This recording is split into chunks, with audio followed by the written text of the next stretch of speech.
Welcome to Creating Annalise. I'm Annalise, and in this video I'm going to talk to you about how you can prioritize planning a dinner party or any get-together when you are on a very tight time crunch.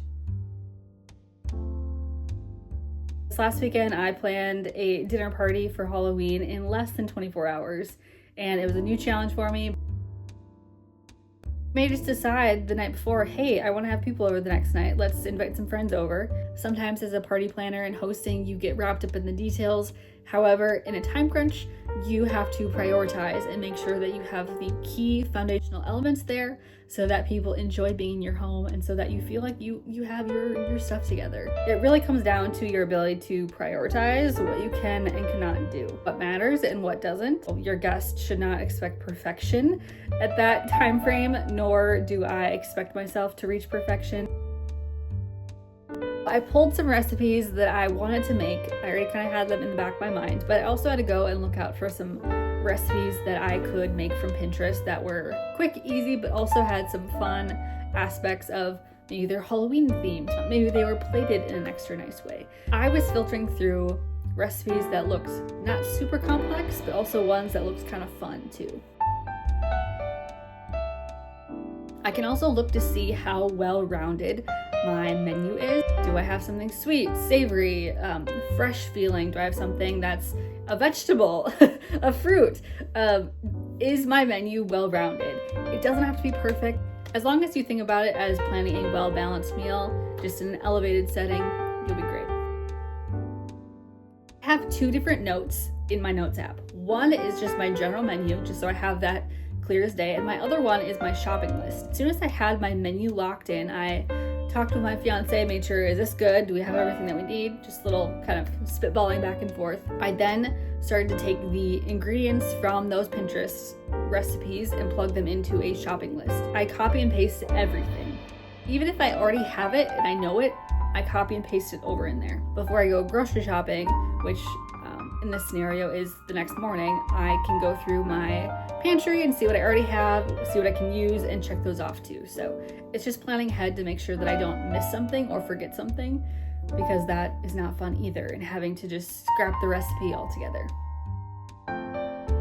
I wanted to work with everything that I had already.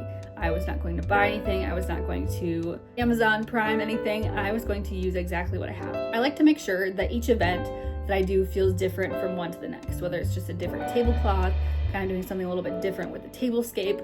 I just wanted to feel different. For my tablescape, I also wanted to have some element of like dark, moody, and then I had these napkins that were like a cream ivory off-white color, and I thought they would be cute as little like ghosts on the table. I figured out how to kind of bunch them all together, tie a little bow around them. Like I said, I was relying on the food to bring in the spooky elements that the rest of my table was missing. I could bring in the dark moody colors, I can bring in the cool like drinkware, but the food is what ties it together.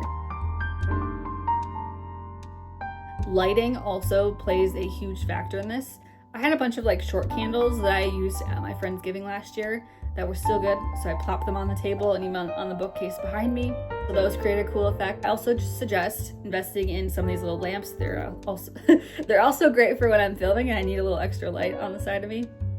A little bit more time-consuming components: grocery shopping, making the food, and cleaning anything that you need to. Grocery shopping, we did that right away in the morning, so that helped. Of course, I decided to make a little more intensive recipes, so that took a little bit more time. I'm throwing the tablecloths in the dryer so they can de-wrinkle just for a couple of minutes, and then I immediately put them on the table. I put all my pets away so that they are not in the way of just the final coordination of everything. I make sure that all the dishware, all the servingware, all the glasses are clean and ready to go, and I start setting up the table. This is the final, like, okay, everything looks good.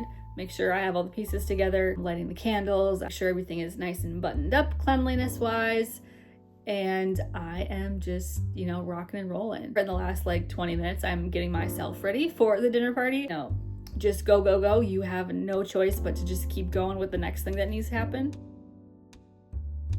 Here are the 4 things that you are going to prioritize if you are in a very short time crunch to plan and host and execute an event at your home.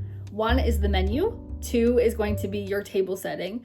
3 is going to be actually making and preparing the food. And 4 is going to be cleaning, doing any tidying up that you need to.